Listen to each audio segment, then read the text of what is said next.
बिस्मिल्लाहिर्रहमानिर्रहीम। अस्सलाम वालेकुम। खुश रहें, आबाद रहें। पाक परवरदिगार मोहम्मद व आले मोहम्मद की सदक़े में आपके रोज़ी रोटी में बरकत और इजाफ़ा अता करे। आज जो वीडियो मैं दूसरे रमज़ान की आपसे शेयर करने लगी हूँ, माह रमज़ान में ज़ाहिर सी बात है कि रोज़े रखे होते हैं सब ने, तो सबकी कोशिश होती है कि वो हेल्दी चीज़ें खाएँ। इन्हीं हेल्दी चीज़ों में मैंने एक चीज़ जो सेलेक्ट की है, जो कि हमारे घर में रोज़ाना ही बनती है, वो है ये फ्रूट क्रीम चाट।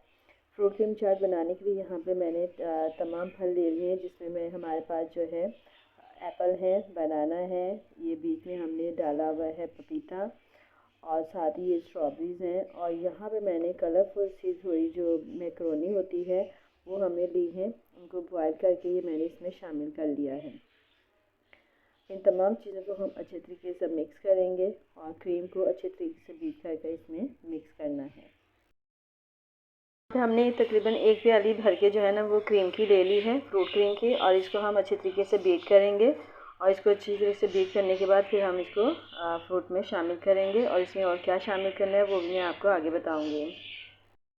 क्रीम हमारी अच्छी तरीके से बीट हो गई है, उसको अब हम फ्रूट में शामिल कर रहे हैं। इसको अच्छी तरीके से इसमें हम मिक्स करेंगे। अब इसमें हमने एक अलग से डिफरेंट सी चीज़ शामिल की है, ये हमने किशमिश शामिल की है, क्योंकि अभी सीज़न में अंगूर नहीं है, तो हमने किशमिश को ही अंगूर के नेमो बदल बना दिया है और इसको ही शामिल करेंगे। और वैसे भी फ्रूट सैलड में ये बहुत मज़ा आता है किशमिश का। और इस तरीके से ये जो है हम लोग अब मिक्स करेंगे। जी हमारी ये फ्रूट क्रीम जो है वो क्रीम वाली चाट जो है वो तैयार हो गई है। तो यकीनन आपको हमारी ये रेसिपी जो अच्छी लगी होगी। अगर आपको हमारी ये रेसिपी अच्छी लगी तो लाइक करें, शेयर करें, हमारे चैनल को सब्सक्राइब करें, और इसी तरीके से रोज़ाना रमज़ान में हेल्दी और सेहत को तंदुरुस्त रखने वाली चीज़ें जो हैं वो बनाएं।